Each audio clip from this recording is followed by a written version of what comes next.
Hello student, তোমরা কেমন আছো? আজকের আমরা নেক্সট টপিকে চলে এলাম। আজকের আমরা শিখব কি তাপের প্রসারণ। কি শিখব? তাপের প্রসারণ, থার্মাল এক্সপানশন।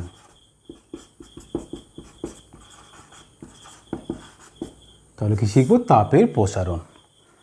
তার মানে কি কোনো বস্তুকে যদি তাপ দেওয়া হয় বস্তুটা কতটা প্রসারিত হবে সেটা আমরা জানব। মানে কোনো বস্তুকে তাপ দিচ্ছি কতটা বাড়বে, কতটা প্রসারণ হবে সেটা এই চ্যাপ্টারে পড়বো আমরা। সেটাকে বলছি তাপের প্রসারণ। প্রথমে আসছে কি আমরা কি শিখব? কোনো কঠিন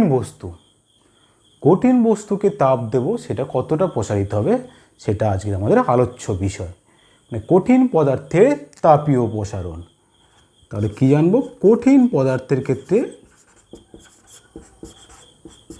তাপ দিলে কতটা প্রসারিত হবে সেটা আমরা জানব।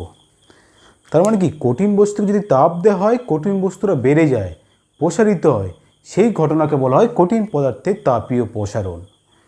তাহলে কঠিন পদার্থকে তাপ দিলে কেন বেড়ে যাবে সেই কারণটা আমরা অনুসন্ধান করার চেষ্টা করি। কারণ কি? তাহলে আমরা আগে জানবো কি কারণটা কি। কঠিন বস্তুকে তাপ দেওয়া হচ্ছে, কী কারণে কঠিন বস্তুটা প্রসারিত হচ্ছে।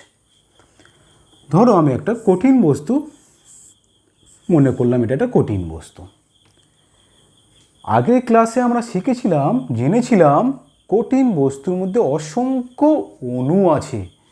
মানে এরকম অসংখ্য অণু আছে। সেই অণুগুলির মধ্যে মানে পরস্পর পাশাপাশি দুটো অণুর মধ্যে নাকি এই পাশাপাশি এই দুটো অণুর মধ্যে একটা নির্দিষ্ট দূরত্ব থাকে। এই একটা দূরত্ব থাকে, সেটাকে বলা হয় আন্তঃআণবিক দূরত্ব। কি যে বললাম? আন্তঃআণবিক দূরত্ব। এই কঠিন বস্তুর ক্ষেত্রে পাশাপাশি দুটি অণুর মধ্যে যে দূরত্বটা, আন্তঃআণবিক দূরত্বটা খুব কম হয়, মানে বলা হয় ইন্টারমলিকুলার স্পেস। মানে আন্তঃআণবিক দূরত্বে খুব কম হয়, মানে পাশাপাশি অণু দুটোর মধ্যে দূরত্ব খুব কম হয়, মানে খুব কাছাকাছি থাকে। এবং বলা হবে কি আণবিক ঘনত্ব। আণবিক ঘনত্ব খুব বেশি হয়। কি জিনিস আণবিক ঘনত্ব? একক আয়তনে অণুর সংখ্যা সেটা খুব বেশি থাকে কঠিন বস্তুর ক্ষেত্রে। তাহলে কী জিনিস জানলাম? দুটো পয়েন্ট জানলাম। একটা কি আণবিক দূরত্ব খুব কম হয় এবং আণবিক ঘনত্ব খুব বেশি হয় কঠিন বস্তুর ক্ষেত্রে। মানে কি এর কথার অর্থ কি? মানে পাশাপাশি দুটো অণুর মধ্যে দূরত্ব খুব কম থাকে। এবং আগের ক্লাসে শিখে এসেছি যে কোনো তাপমাত্রায় এই অণুগুলি সবসময় কাঁপতে থাকে। যদি অণুগুলি কাঁপতে থাকে তাহলে অণুগুলোর একটা নির্দিষ্ট শক্তি থাকবে। মানে কীরকম শক্তি? কম্পনজনিত শক্তি থাকবে। এবার এই কঠিন বস্তুকে বাইরে থেকে তাপ প্রয়োগ করা হবে, বাইরে থেকে হিট দেওয়া হবে। তার মানে বাইরে থেকে তাপ দেওয়া হচ্ছে, উষ্ণ করা হচ্ছে।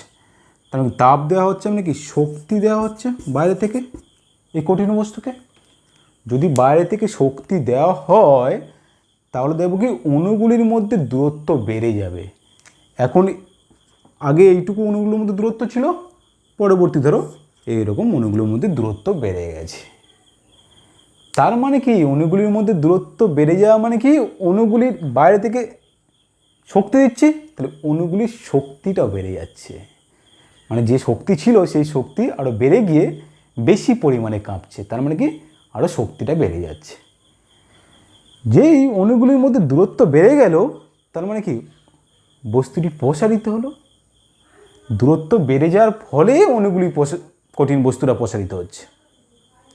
সেই প্রসারণ দৈর্ঘ্য বরাবর হতে পারে কঠিন বস্তুর ক্ষেত্রে, সেই প্রসারণ দৈর্ঘ্য বরাবর ছাড়াও ক্ষেত্রফল বরাবর হতে পারে, মানে ক্ষেত্র বাড়তে পারে। যদি দৈর্ঘ্য ক্ষেত্রফল দুটোই বেড়ে যায় তাহলে বলবো কি আয়তন বাড়তে পারে। তাহলে 3 ধরনের আমরা প্রসারণ দেখতে পাচ্ছি, একটা দৈর্ঘ্য প্রসারণ হতে পারে, একটা ক্ষেত্র প্রসারণ হতে পারে, একটা আয়তনের দিকে প্রসারিত হতে পারে। মানে তাপ প্রয়োগে কঠিন বস্তু দৈর্ঘ্য ক্ষেত্র আয়তন প্রসারিত হওয়ার ঘটনাকে বলবো কঠিন পদার্থের তাপীয় প্রসারণ। মানে তাপ প্রয়োগে কঠিন বস্তুরা প্রসারিত হচ্ছে, তাহলে সেই প্রসারণটা হচ্ছে কঠিন পদার্থের তাপীয় প্রসারণ। তাহলে কারণটা আমরা বুঝতে পারলাম, মানে তাপ প্রয়োগ করছে অণুগুলোর মধ্যে দূরত্ব বেড়ে যাচ্ছে। দূরত্ব বেড়ে যাওয়ার অর্থ কি অণুগুলি প্রসারিত পদার্থটি প্রসারিত হচ্ছে। বোঝা গেল? তাহলে আমরা কি শিখলাম? কঠিন পদার্থে তাপ দেওয়ার ফলে কঠিন পদার্থটা প্রসারিত হচ্ছে। এই যে কঠিন পদার্থটি প্রসারিত হচ্ছে তার একটা অন্য ধরনের ব্যাখ্যাটা আমরা জানার চেষ্টা করি। কেমন ব্যাখ্যা? আণবিক ব্যাখ্যা। আণবিক মানে কঠিন পদার্থের তাপীয় প্রসারণ সংক্রান্ত আণবিক ব্যাখ্যা। কি বলছে আণবিক ব্যাখ্যা? বলছে কঠিন পদার্থের মধ্যস্থিত অণুগুলি একটা নির্দিষ্ট সজ্জায় সজ্জিত থাকে। মানে কেমন সজ্জায় সজ্জিত থাকে? ত্রিমাত্রিক দেশে। মানে কেমন? ধরো ত্রিমাত্রিক দেশে। ড্র করে ফেলি। এইরকম এই একটা অণু, এখানে একটা অণু, এখানে একটা অণু, এখানে একটা অণু, এখানে একটা অণু, এরকম অণুগুলো থাকে। এই পাশাপাশি দুটো অণুর মধ্যে এইরকম স্প্রিংয়ের ন্যায় সজ্জিত থাকে। এরকম স্প্রিংয়ের ন্যায়, এটাও স্প্রিংয়ের ন্যায় হবে এরকম।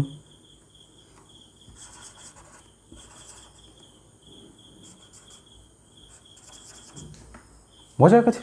তার মানে কি কঠিন বস্তুর মধ্যে অণুগুলি একটা ত্রিমাত্রিক দেশে, এখানে অণুগুলো ত্রিমাত্রিক দেশে এরকম স্থিতিস্থাপক স্প্রিংয়ের ন্যায় আটকে থাকে।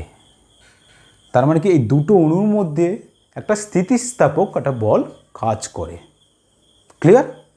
যে কোনো তাপমাত্রায় এই অণুগুলি একটা নির্দিষ্ট বিস্তার নিয়ে কাঁপতে থাকে। তাহলে কি বললাম? একটা সুনির্দিষ্ট বিস্তার নিয়ে কাঁপতে থাকে। বিস্তারটা কী জিনিস? বিস্তারটা হচ্ছে সাম্যাবস্থান থেকে সর্বোচ্চ দূরত্ব। মানে কণাগুলি যখন সাম্যাবস্থানে থাকছে সেখান থেকে সাম্যাবস্থান থেকে সর্বোচ্চ কত দূরত্ব সে কাঁপছে সেটাকে বলবো বিস্তার। মানে সাম্যাবস্থান থেকে সর্বোচ্চ দূরত্বটাকে বলা হয় বিস্তার। তাহলে যে কোনো তাপমাত্রায় কণাগুলি সবসময় এরকম স্থিতিস্থাপক স্প্রিংয়ের ন্যায় একটা সুনির্দিষ্ট বিস্তার নিয়ে কাঁপতে থাকে। যখন আমরা বাইরে থেকে এই কঠিন বস্তুটা উত্তপ্ত করব, মানে বাইরে থেকে শক্তি প্রয়োগ করব, তাহলে কণাগুলি বিস্তার বেড়ে যাবে। কণাগুলি বিস্তার যদি বেড়ে যায় তাহলে কণাগুলির শক্তি বেড়ে যাবে, আরও বেশি জোরে কাঁপতে থাকবে। ক্লিয়ার? যদি কণাগুলি বিস্তার বেড়ে যায় তার মানে কণাগুলি আরও বেশি জোরে কাঁপতে থাকে। এই কম্পনের প্রকৃতিটা কেমন হবে? কম্পনের প্রকৃতিটা বলা হবে কেমন হবে? অপ্রতিসম প্রকৃতির। অপ্রতিসম প্রকৃতির কম্পনের প্রকৃতি হয়, বলা হয় অ্যাসিমেট্রিক নেচার। Asymmetric nature. তাহলে কি বললাম? যে কাঁপছে কম্পনটা, সে কম্পনের প্রকৃতি হবে অ্যাসিমেট্রিক নেচার, অপ্রতিসম প্রকৃতি। অপ্রতিসম প্রকৃতি হবে কেন, বা অপ্রতিসম প্রকৃতিটা কী জিনিস সেটা আমরা জানবো।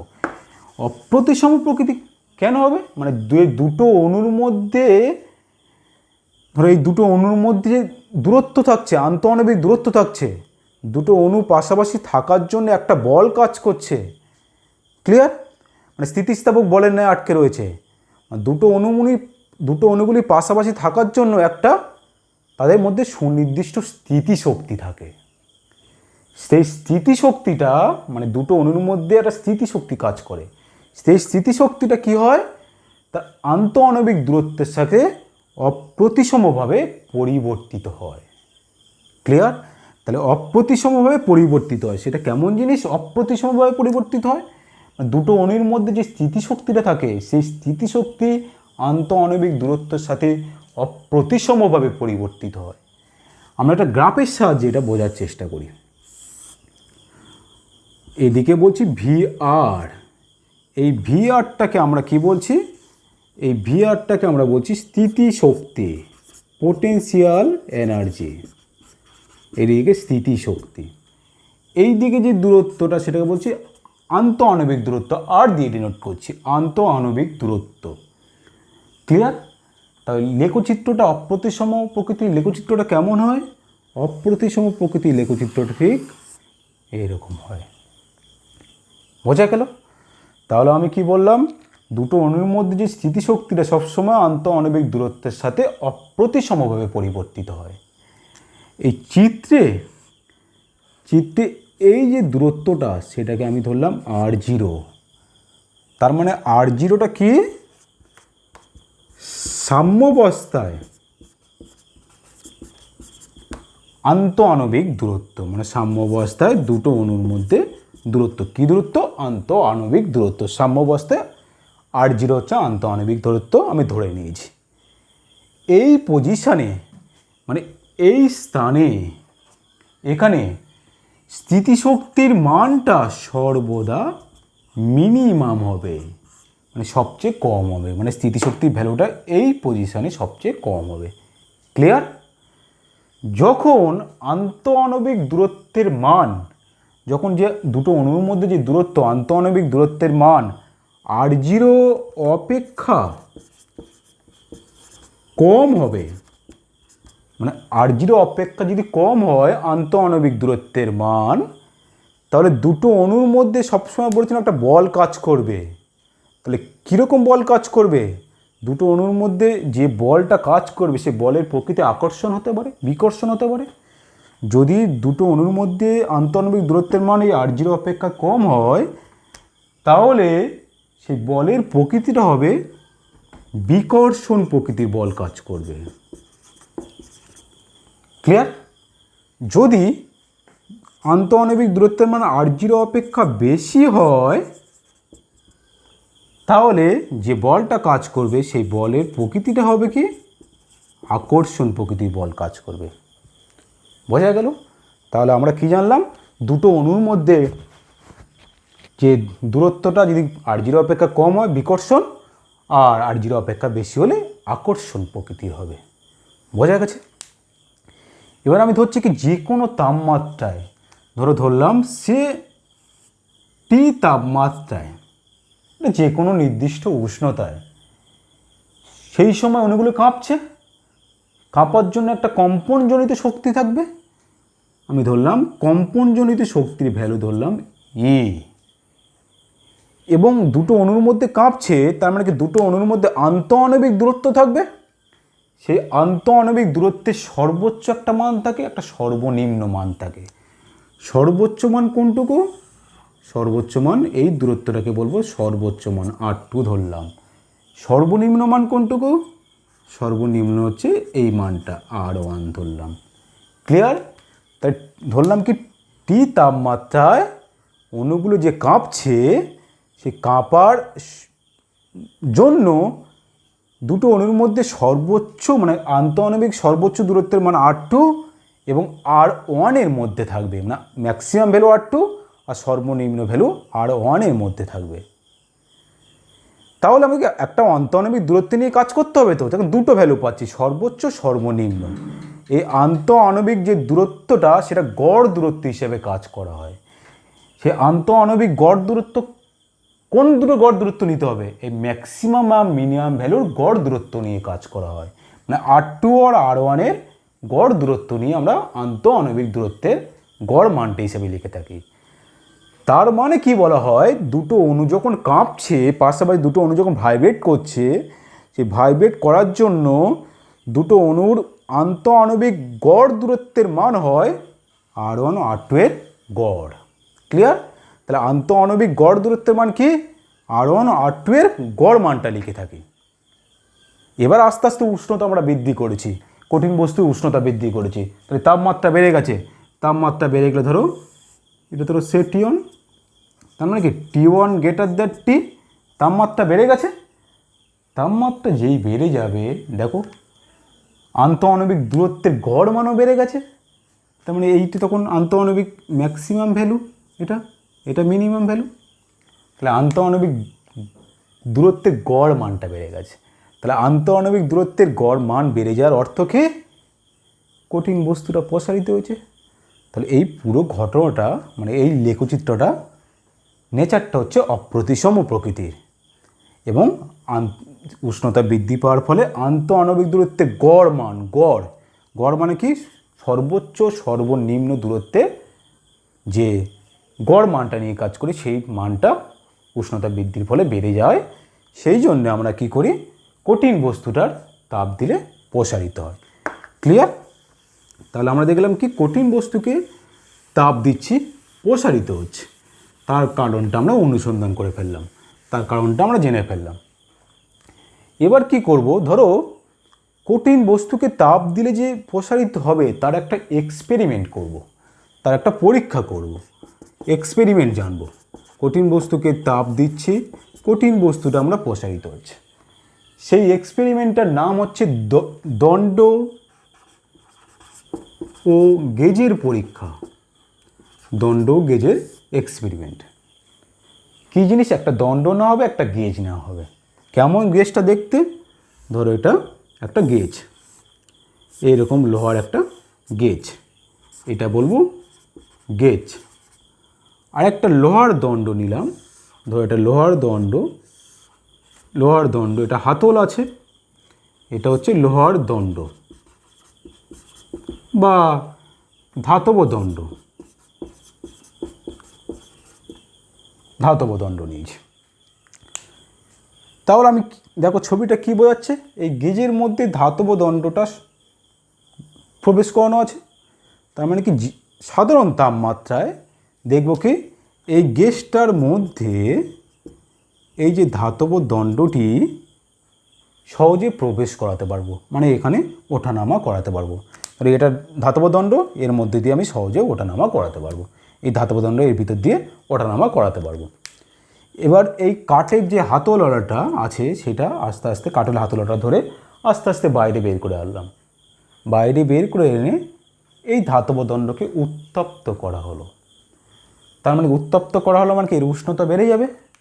যদি উষ্ণতা বেড়ে যায় তারপর এই ধাতব দণ্ডটা এই গেজের মধ্যে আর ঢুকবে না, মানে প্রবেশ করানো যাবে না। কারণ কি? উষ্ণতা বৃদ্ধির ফলে ধাতব দণ্ডটা প্রসারিত হয়েছে, সেই জন্য এই গেজের মধ্যে আর প্রবেশ করছে না। মানে যে কোনো তাপমাত্রায় সাধারণ তাপমাত্রায় ধাতব দণ্ডটা গেজের মধ্যে প্রবেশ করছিল, যখন উষ্ণতা বৃদ্ধি করলাম ধাতব দণ্ডটা প্রসারিত হয়েছে, সেই জন্য আর এর ভিতরে প্রবেশ করতে পারছে না। তার মানে কি তাপমাত্রা দিলে আমরা দেখছি কি কোনো ধাতব দণ্ডের ক্ষেত্রে সেটা প্রসারিত হয়। সেই সংক্রান্ত আমরা এক্সপেরিমেন্টটা জানলাম। এবার ধরো বিভিন্ন ধরনের তোমাদের ধাতব দণ্ড দিয়ে দেওয়া হলো তোমাকে, সেই বিভিন্ন ধরনের ধাতব দণ্ডে তুমি উত্তপ্ত করছো। দেখব কি বিভিন্ন ধরনের ধাতব দণ্ডে যদি উত্তপ্ত করি তাহলে বিভিন্ন ধরনের ধাতব দণ্ড একই পরিমাণ প্রসারিত হবে না, বিভিন্ন দণ্ডের ক্ষেত্রে প্রসারণ বিভিন্ন হবে। সেই সংক্রান্ত একটা আমরা ঘটনা পড়ব, সেটাকে বলছি দ্বিধাতবপাত। দ্বিধাতবপাত মানে দুটো ধাতুর পাত। কি বলছে দ্বিধাতবপাতটা? দ্বিধাতবপাত বলছে একই জ্যামিতিক আকার বিশিষ্ট। তার মানে কি একই জ্যামিতিক আকার বিশিষ্ট মানে কি দৈর্ঘ্য, প্রস্থ, উচ্চতা, মানে একই জ্যামিতিক আকার বিশিষ্ট দুটি ধাতব দণ্ড নেওয়া হলো, মানে যাদের দৈর্ঘ্য, প্রস্থ, উচ্চতা সমান, কিন্তু ধাতব দণ্ডের প্রকৃতিটা হচ্ছে বিভিন্ন রকম। মানে একটা লোহা নিলাম, একটা তামা নিলাম, তাহলে একই জ্যামিতিক আকার বিশিষ্ট দুটি ধাতব দণ্ড একটি আরেকটির উপর রেখে রিভেট করে দেওয়া হয়, মানে একসঙ্গে যুক্ত করে দেওয়া হয়। সেই ব্যবস্থাটাকে বলবো বা সেই সিস্টেমটাকে বলবো দ্বিধাতবপাত। কেমন জিনিস? ধরো এ একটা ধাতব দণ্ড, আর একটা ধাতব দণ্ড, এটা একটা ধাতব দণ্ড, ধরো এ একটা ধাতব দণ্ড, বি একটা ধাতব দণ্ড। একই দৈর্ঘ্য, একই প্রস্থ, একই উচ্চতা বিশিষ্ট, কিন্তু তাদের প্রকৃতি আলাদা। দুটো ধাতব দণ্ড একসঙ্গে আমরা কি করলাম, রিভেট করে দিলাম, একসঙ্গে জুড়ে দিলাম, সেই সমস্তটাকে বলবো দ্বিধাতব পাত তৈরি করলাম। ক্লিয়ার? দ্বিধাতব পাতটা কী জিনিস? এবার কি করব, এই দ্বিধাতব পাত তৈরি করে দ্বিধাতব পাতকে উত্তপ্ত করব। এই দ্বিধাতব পাত যদি উত্তপ্ত করি, মানে এই দ্বিধাতব পাতকে তাপ দিয়েছি, উত্তপ্ত করেছি, তাপ দেওয়ার ফলে দেখব কি এই দণ্ডটায় দ্বিধাতব পাতটা বেঁকে গেছে। কেমন বেঁকে গেছে দেখো, আমি ছবিটা আঁকার চেষ্টা করি। ছবিটা এরকম বেঁকে গেছে, এরকম বেঁকে গেছে। ধরো এটা বি পাত, এটা এ পাত। এ পাতটা উপরের দিকে গেছে, বি পাতটা নিচের দিকে গেছে। তাহলে কোন পাতটা বেশি বেঁকেছে? এ পাতটা বেশি বেঁকেছে। তার মানে কি দুজনকে একই পরিমাণে তাপ দেওয়া হয়েছে, এ পাতটা বেশি বেঁকেছে, বি পাতটা কম বেঁকেছে। তার মানে কি এ পাতটা বেশি প্রসারণ হয়েছে বি পাত অপেক্ষা, মানে বি পাতটা কম প্রসারিত হয়েছে। এই ছবি দেখে কীভাবে বুঝতে পারবো এ বিটা বেশি বেঁকে গেছে? ধরো আমি এখানে মিট করিয়ে দিলাম, দুটো মিট করলাম, ধরো এটা কোণ উৎপন্ন হয়েছে থিটা। তাহলে ভেবে রাখো এই একটা, মানে এ একটা বৃত্তচাপ, এ একটা বৃত্তচাপ, এটাও একটা বৃত্তচাপ, দুটো বৃত্তচাপ। বৃত্তচাপ দেখো একই কোণের অংশ, তাহলে এটাকে বলা হয় সমকৌণিক বৃত্তচাপ। সমকৌণিক বৃত্তচাপ। সমকৌণিক বৃত্তচাপের যে বৃত্তচাপটার ব্যাসার্ধ বেশি, সে বেশি পরিমাণে বাঁকবে। মানে এই যে বাইরের পাতটা ব্যাসার্ধ বেশি, সেই জন্য বাইরের পাতটা বেশি পরিমাণে বেঁকেছে, ভিতরের পাতটা ব্যাসার্ধ কম, তাই সেই কম পরিমাণে বেঁকেছে। তার মানে কি এই পাতটা বেশি প্রসারিত হয়েছে। দুটো পাতকে সমপরিমাণ তাপ দেওয়া সত্ত্বেও এ পাতটা বেশি বেঁকেছে, বি পাতটা কম বেঁকেছে। বেশি বাঁকার জন্য এ পাতটা উপরে আছে, বি পাতটা নিচের দিকে আছে। ক্লিয়ার? তাহলে কি দেখলাম, দ্বিধাতব পাত মানে কি দুটো পাতে সমপরিমাণ তাপ দেওয়া সত্ত্বেও বিভিন্ন পাতে প্রসারণটা বিভিন্ন রকম হচ্ছে। এর ব্যবহারিক প্রয়োগ কি? এটা প্রয়োগ করা হয় এই দ্বিধাতব পাত অ্যাপ্লিকেশান থার্মোস্ট্যাটে, থার্মোস্ট্যাটে ব্যবহার করা হয়।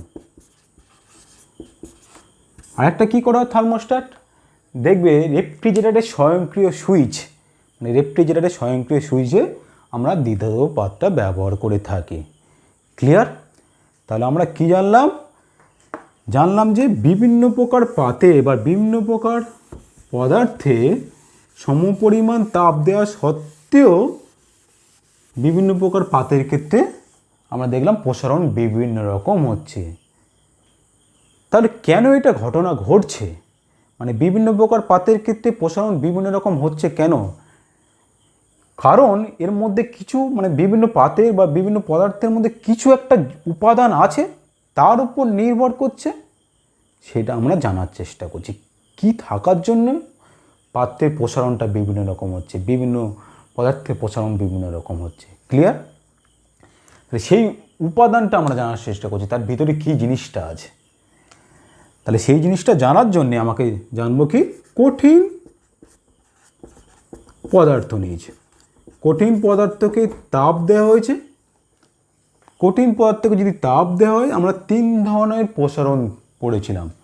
একটা দৈর্ঘ্য প্রসারণ হয়েছিল পড়েছিলাম, মানে দৈর্ঘ্য বরাবর বেড়ে গেছে, মানে তাপ প্রয়োগে যদি কঠিন পদার্থের দৈর্ঘ্য বরাবর বেড়ে যায়, সেটাকে বলবো দৈর্ঘ্য প্রসারণ। বলা হয় লিনিয়ার এক্সপানশন। আরেকটা কী বলেছিলাম, ক্ষেত্রফল যদি বাড়ে, তাপ প্রয়োগে যদি ক্ষেত্রফল যদি বেড়ে যায়, তাহলে বলবো সেটা ক্ষেত্র প্রসারণ। তাহলে area expansion, surface area expansion, surface expansion.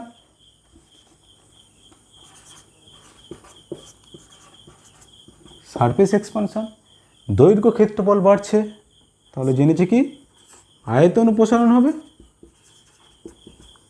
তাহলে সেটা লিখব কি ভলিউম এক্সপানশন। তাহলে আমরা তিন ধরনের যে প্রসারণটা হচ্ছে, সেই তিন ধরনের প্রসারণটা আমরা পড়ব।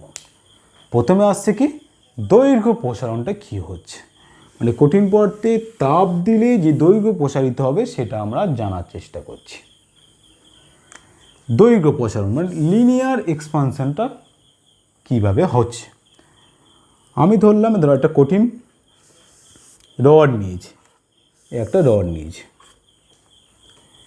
এই রডটার প্রাথমিক দৈর্ঘ্য আমি ধরলাম L1, তাহলে রডটার প্রাথমিক দৈর্ঘ্য, তাহলে প্রাথমিক দৈর্ঘ্য ধরলাম L1। যদি প্রাথমিক দৈর্ঘ্য L1 ধরি তাহলে এটা একটা নির্দিষ্ট উষ্ণতায় থাকবে। ধরলাম প্রাথমিক উষ্ণতা T1 ডিগ্রি সেন্টিগ্রেড, T1 লিখতে পারো, কোনো ক্ষতি নেই। এবার এই রডটা উত্তপ্ত করছি, মানে বাইরে থেকে শক্তি দিচ্ছি, তাহলে কী হবে, রডটা কী হবে, দৈর্ঘ্য বরাবর প্রসারণ হবে। আমি দৈর্ঘ্য প্রসারণ করছি, তাহলে রডটা দৈর্ঘ্য বরাবর বেড়ে যাবে। ধরো এটা রডটা এরকম বেড়ে গেছে, রডটা এরকম প্রসারিত হয়েছে। এখন রডটা প্রসারিত হয়ে রডটার দৈর্ঘ্য হয়েছে L2, তার মানে কি রডটার অন্তিম দৈর্ঘ্য হয়েছে L2। এখন রডটার উষ্ণতা T2 ডিগ্রি সেন্টিগ্রেড। ক্লিয়ার? তার মানে উষ্ণতা বৃদ্ধির পরিমাণ কতটা উষ্ণতা বেড়েছে, উষ্ণতা বৃদ্ধি কত করেছি, T1 থেকে T2 উষ্ণতা বৃদ্ধি করেছে। তাহলে উষ্ণতা বৃদ্ধির পরিমাণ কি T2 মাইনাস T1, এত ডিগ্রি সেন্টিগ্রেড। সেটা আমরা লিখছি কি ডেল্টা টি। তার মানে কি ডেল্টা টি পরিমাণ উষ্ণতা আমরা বৃদ্ধি করেছি। ডেল্টা টি পরিমাণ উষ্ণতা বৃদ্ধি করতে দণ্ডটা দৈর্ঘ্য প্রসারণ হয়েছে। তাহলে কতটা দণ্ড দৈর্ঘ্য প্রসারিত হয়েছে, দণ্ডটা প্রসারিত হয়েছে কত, L2 প্রসারিত হয়েছে। তাহলে L2 মাইনাস L1 দণ্ডটা দৈর্ঘ্য প্রসারিত হয়েছে, সেটা আমরা ধরলাম ডেল্টা এল। ক্লিয়ার? তাহলে ডেল্টা টি পরিমাণ উষ্ণতা বৃদ্ধিতে দণ্ডটি ডেল্টা এল পরিমাণ বেড়ে গেছে।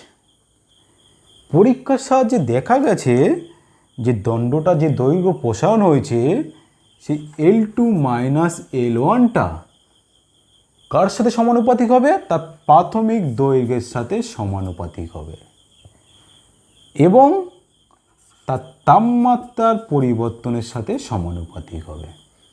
ক্লিয়ার? তাহলে দুটো সমীকরণ একই সাথে লিখলে কী হবে, L1 সমানুপাতিক L1 T2 মাইনাস T1। যদি সমানুপাতিক চিহ্নটা তুলে দিয়ে ইকুয়াল চিহ্ন লিখি তাহলে একটা ধ্রুবক আসবে, সেই ধ্রুবকটাকে বলবো আলফা। এই ধ্রুবকটাকে লেখা হবে আলফা LPH, আলফা ধ্রুবকটাকে alpha L1 T2 minus T1। Clear? এই আলফাটাকে বলা হয় দৈর্ঘ্য প্রসারণ গুণাঙ্ক। এটা নাম দেওয়া হয় দৈর্ঘ্য প্রসারণ গুণাঙ্ক, বলা হয় লিনিয়ার এক্সপানশন কোএফিসিয়েন্ট। তাহলে আমরা সমীকরণটা কেমন পেলাম, L2 মাইনাস L1, তাহলে পেয়েছি কি L2 minus L1 alpha L1 T2 minus T1। তাহলে L2 ইকুয়াল টু কি লিখতে পারি, L1টা ওদিকে নিয়ে গেলে L1 কমন নিলে দেখো এটা লিখতে পারি 1 plus alpha T2 minus T1। এটা একটা সমীকরণ। ক্লিয়ার? তাহলে এই সমীকরণটা আমাকে মনে রাখতে হবে। কতটা দণ্ড বেড়েছে, L2 equal to L1 1 plus alpha T2 minus T1। বা আমি লিখতে পারি কি L2 equal to L1 1 plus alpha delta T. তার মানে ডেল্টা টি পরিমাণ উষ্ণতা বৃদ্ধি করেছে, এই সমীকরণটাও কাজে লাগবে। ক্লিয়ার?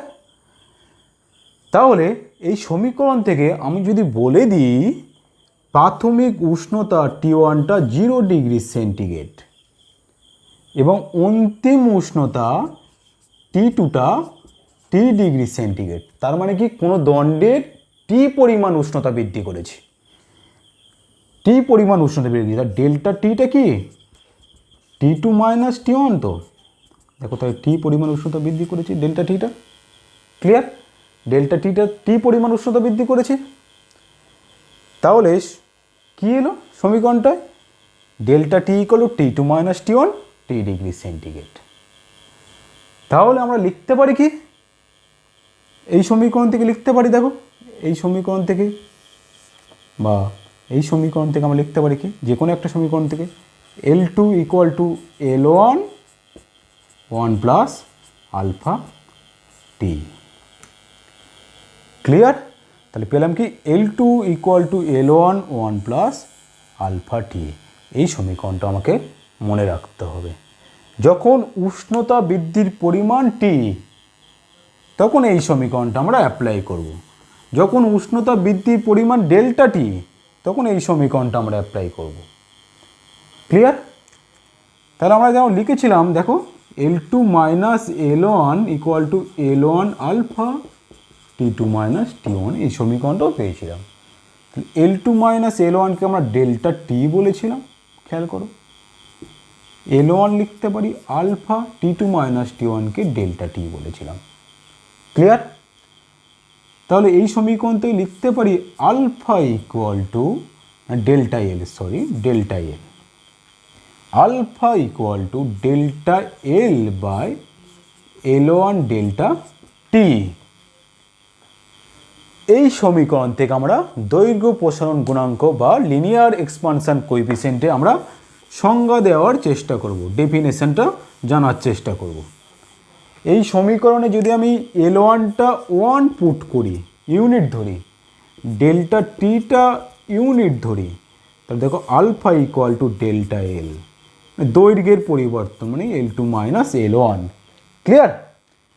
তার মানে কি সংজ্ঞাটা দিচ্ছি, প্রতি একক উষ্ণতা বৃদ্ধির জন্য, প্রতি একক উষ্ণতা বৃদ্ধির জন্য প্রতি একক দৈর্ঘ্যের যে পরিমাণ দৈর্ঘ্য প্রসারণ হয় সেটাই তার দৈর্ঘ্য প্রসারণ গুণাঙ্ক বা আলফা বা লিনিয়ার এক্সপানশন কোএফিসিয়েন্ট। কি বললাম? প্রতি একক উষ্ণতা বৃদ্ধির জন্য প্রতি একক দৈর্ঘ্যের যে দৈর্ঘ্য প্রসারণ হয় সেটাকে বলবো দৈর্ঘ্য প্রসারণ গুণাঙ্ক। তাহলে আলফাটা হচ্ছে সংজ্ঞা দেওয়ার চেষ্টা করলাম। আলফা ভ্যালু দেখো ডেল্টা এল আছে L2 মাইনাস L1, দুটো দৈর্ঘ্য প্রসারণ হয়েছে। ক্লিয়ার? এবার আমরা কি করছি, এর একক জানার চেষ্টা করছি। দৈর্ঘ্য প্রসারণ গুণাঙ্কের একক বা আলফার একক। আলফা, আলফা ইকুয়াল টু কি ডেল্টা এল। ডেল্টা এল মানে কি জিনিস? দৈর্ঘ্যের পরিবর্তন, দৈর্ঘ্যের পরিবর্তন বাই প্রাথমিক দৈর্ঘ্য, প্রাথমিক দৈর্ঘ্য L1 প্রাথমিক দৈর্ঘ্য ইন্টু কি উষ্ণতার পরিবর্তন, উষ্ণতার ডিফারেন্সটা। তাহলে কি করতে হবে, উপরে দৈর্ঘ্যের একক নিচেও দৈর্ঘ্যের একক, তার মানে এই দৈর্ঘ্যের একক এটাও দৈর্ঘ্যের একক কেটে গেল, তাহলে শুধু থাকছে কি উষ্ণতার একক। তাহলে কি আছে শুধু উষ্ণতার একক। ক্লিয়ার? তাহলে এটা কি আসছে শুধু উষ্ণতার একক, আলফার এককটা শুধু কি উষ্ণতার একক। তাহলে এটাও অনেক সময় কোশ্চেন আসে যে দৈর্ঘ্য প্রসারণ গুণাঙ্কের সংজ্ঞায় দৈর্ঘ্যের এককটা লেখা হয় না কিন্তু উষ্ণতার একক লেখা হয় কেন, বা দৈর্ঘ্য প্রসারণ গুণাঙ্কের সংজ্ঞায় দৈর্ঘ্যের একক ব্যবহার করা হয় না কিন্তু উষ্ণতার একক আমরা ব্যবহৃত হয় কেন। তাহলে কি যে দৈর্ঘ্য প্রসারণ গুণাঙ্কের যে সংজ্ঞায় দৈর্ঘ্য বাই দৈর্ঘ্য মানে দৈর্ঘ্যের একক বাই দৈর্ঘ্য একক, তো ক্যান্সেল আউট, শুধু উষ্ণতার একক থাকছে। সেই জন্য উষ্ণতার একক শুধু কথাটা আসছে, কোনো দৈর্ঘ্যের এককের উপর নির্ভর করছে না। ক্লিয়ার?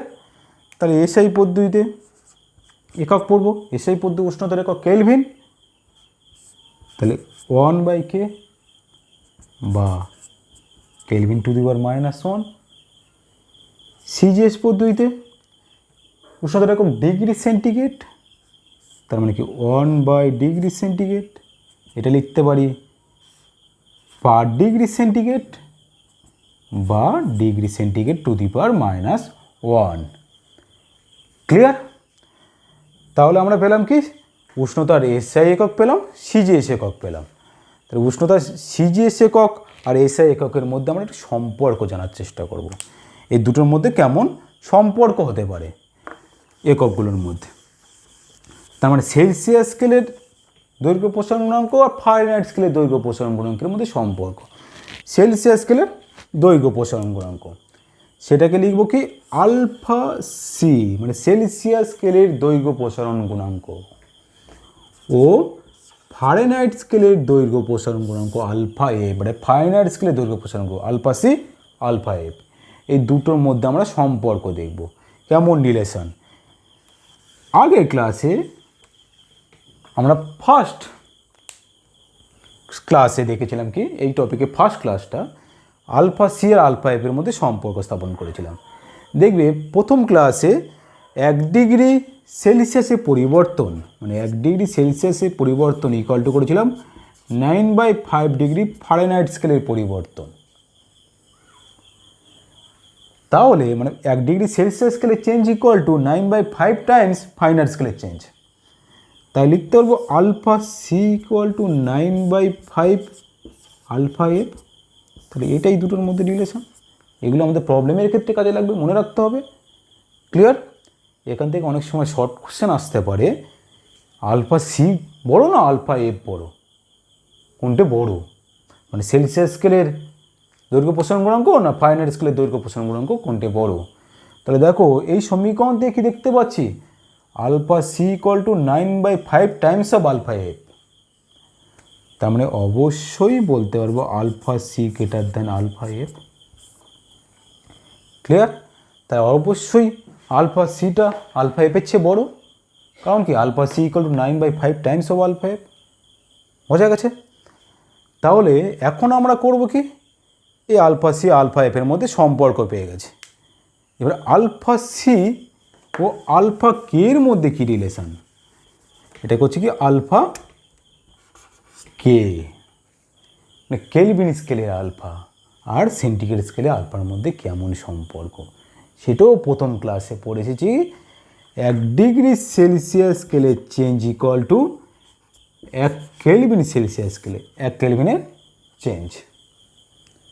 তাহলে অবশ্যই আলফা সি আর আলফা কে এর ভ্যালু সেম, মানে সেলসিয়াস স্কেলের আলফা, সেলসিয়াস স্কেলের দৈর্ঘ্য প্রসারণ গুণাঙ্ক আর কেলভিন স্কেলের দৈর্ঘ্য প্রসারণ গুণাঙ্কের মান সর্বদা সমান হবে। ক্লিয়ার? তাহলে আমরা দৈর্ঘ্য প্রসারণ গুণাঙ্কটা আমরা জেনে ফেলেছি। দৈর্ঘ্য যে প্রসারণ গুণাঙ্কটা কি জানলাম, এমন একটা জিনিস কার মধ্যে, সেটা হচ্ছে পদার্থের মধ্যে এমন একটা প্রপার্টি, যে প্রপার্টিটার জন্যে কি হয়, বিভিন্ন স্কেলের বা বিভিন্ন ধাতব দণ্ডের প্রসারণটা বিভিন্ন রকম হয়। তার মানে কি এই আলফার উপর নির্ভর করে আমরা বিভিন্ন দণ্ডের প্রসারণটা বিভিন্ন রকম দেখতে পাবো। তাহলে প্রথমে বলেছিলাম যে পদার্থের মধ্যে এমন একটা কিছু ধর্ম আছে বা এমন একটা কিছু প্রপার্টি আছে যার জন্য বিভিন্ন দণ্ডের, বিভিন্ন ধাতব দণ্ডের প্রসারণটা বিভিন্ন রকম হচ্ছে। তাহলে সেটা কী জিনিস, এই আলফাটার জন্যে, এই দৈর্ঘ্য প্রসারণ গুণাঙ্কটার জন্যে বিভিন্ন ধাতব দণ্ডের প্রসারণটা বিভিন্ন রকম হচ্ছে। ক্লিয়ার? এই যে আলফার মানটা, মানে এই আলফা দৈর্ঘ্য প্রসারণ গুণাঙ্ক কার কার উপর নির্ভর করবে, অনেক সময় কোশ্চেন আছে দৈর্ঘ্য প্রসারণ গুণাঙ্কের মান কোন কোন বিষয়ের উপর নির্ভর করে। দৈর্ঘ্য প্রসারণ গুণাঙ্কের মান প্রথম নির্ভর করবে, ডিপেন্ড করবে কার উপর, দৈর্ঘ্য প্রসারণ গুণাঙ্কের মান, আলফার মান ডিপেন্ড করবে প্রাথমিক দৈর্ঘ্যের উপর, কত কি প্রাথমিক দৈর্ঘ্য নিয়েছি সেই প্রাথমিক দৈর্ঘ্যের উপর আমরা এটা নির্ভর করবে। এবং কার উপর নির্ভর করবে, তাপমাত্রার পার্থক্যের উপর, মানে উষ্ণতার পার্থক্যের উপর নির্ভর করবে। মানে দৈর্ঘ্য প্রসারণ গুণাঙ্কের মানটা উষ্ণতার পার্থক্যের উপর নির্ভর করবে। আরেকটা কার উপর নির্ভর করবে, থার্ড প্রপার্টিটা হচ্ছে 3 নম্বর, কঠিন পদার্থের উপাদান, পদার্থের উপাদানের উপর নির্ভর করবে। মানে বিভিন্ন উপাদানের পদার্থ হলে তার উপাদান তার উপর নির্ভর করবে, মানে সেই ম্যাটারটার প্রপার্টির উপর নির্ভর করবে। তাহলে প্রাথমিক দৈর্ঘ্যের উপর আলফাটা ডিপেন্ড করছে, আলফাটা উষ্ণতা পার্থক্যের উপর ডিপেন্ড করছে, আর কী ধরনের মানে পদার্থের কী ধরনের উপাদান আছে সেই পদার্থের উপাদানের উপর নির্ভর করবে। এই তিনটে জিনিসের উপর আমরা দৈর্ঘ্য প্রসারণ গুণাঙ্কটা নির্ভর করবে। ধরো আমি একটা কোশ্চেন বলছি, দেখো অ্যান্সার দেওয়ার চেষ্টা করো, নিজেদের খাতায় লেখার চেষ্টা করো। ধরো আমি বললাম একটা পিতলের দণ্ড নিলাম, তার দৈর্ঘ্য প্রসারণ গুণাঙ্ক বললাম 18 × 10⁻⁻6 পার ডিগ্রি সেন্টিগ্রেড বলতে কি বোঝো? মানে একটা পিতল দণ্ডের দৈর্ঘ্য প্রসারণ গুণাঙ্ক 18 × 10⁻⁻6 বলতে কি বুঝি? কি বুঝি? দেখো আলফা যে আমরা ডেফিনিশনটা দিয়েছিলাম সেই ডেফিনিশনে দেখো লিখেছিলাম L2 - L1 ডেল্টা এল, যখন L1টা 1 ডেল্টা টিটা 1। এই সমীকরণ থেকে মনে করার চেষ্টা করো। এটা হচ্ছে আলফা ভ্যালু, যখন L1টা 1 ডেল্টা টিটা 1 তখন আলফা = L2 - L1। তার মানে কি বলতে হবে? যে পিতলের দণ্ডটা নেওয়া হয়েছিল সেই পিতল দণ্ডের প্রাথমিক দৈর্ঘ্য 1 মিটার এবং তার উষ্ণতা বৃদ্ধি যদি 1 ডিগ্রি সেন্টিগ্রেড করি তাহলে দণ্ডটা কত প্রসারণ হবে? L2 - L1টা 18 × 10⁻⁻6 মিটার বৃদ্ধি পাবে। তার মানে কি কোনো পিতল দণ্ডের দৈর্ঘ্য এত বলতে বোঝায় যে কোনো পিতল দণ্ড 1 মিটার কোনো পিতল দণ্ডের 1 ডিগ্রি সেন্টিগ্রেড বৃদ্ধি করতে দণ্ডটা দৈর্ঘ্য বৃদ্ধি পাবে এত মিটার। কি বললাম?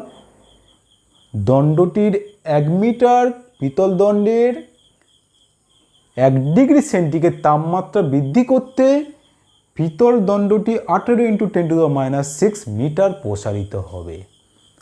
ক্লিয়ার? তাহলে আমরা দৈর্ঘ্য প্রসারণ গুণাঙ্কটা জেনে ফেললাম, আলফাটা জেনে ফেললাম। এবার নেক্সট টপিকটা আছে কি? ক্ষেত্রফল প্রসারণ গুণাঙ্ক। ক্ষেত্র কতটা বাড়ছে? সেম জিনিস, ক্ষেত্র প্রসারণ। ধরো আমি ধরো দৈর্ঘ্য প্রসারণটা কী পেয়েছিলাম? দেখো মনে করছি L2 = L1 1 + আলফা টি পেয়েছিলাম, বা দেখো ডেল্টা এল পেয়েছিলাম L1 আলফা ডেল্টা টি। এই দুটো সমীকরণ দৈর্ঘ্য প্রসারণ গুণাঙ্ক থেকে পেয়েছিলাম। ক্ষেত্রফল প্রসারণ গুণাঙ্ক আর কিছুই নয়, একই জিনিস, সেম জিনিস। ধরো একটা ক্ষেত্র আছে, ধরলাম এই ক্ষেত্রটার প্রাথমিক ক্ষেত্রফল ধরলাম A0, প্রাথমিক ক্ষেত্র ধরো S1। এবার এই দণ্ডটার উষ্ণতা বৃদ্ধি করেছে, তাহলে তার ক্ষেত্রফল বৃদ্ধি পাবে। তাহলে ক্ষেত্রফল বৃদ্ধি পেয়ে হচ্ছে S2। তাহলে আমি লিখতে পারবো ঠিক একই রকম সমীকরণ থেকে S2 = S1 1 + বিটা টি। শুধু আলাদা জিনিস, এখানে আলফার জায়গা বিটা, S2 এখানে L2 L1 ছিল দৈর্ঘ্য, এখানে S2 S1 ক্ষেত্রফল। S2টা অন্তিম ক্ষেত্রফল, এখানে L2 ছিল অন্তিম দৈর্ঘ্য। এখানে আলফা দৈর্ঘ্য প্রসারণ গুণাঙ্ক, এখানে বিটা ক্ষেত্র প্রসারণ গুণাঙ্ক।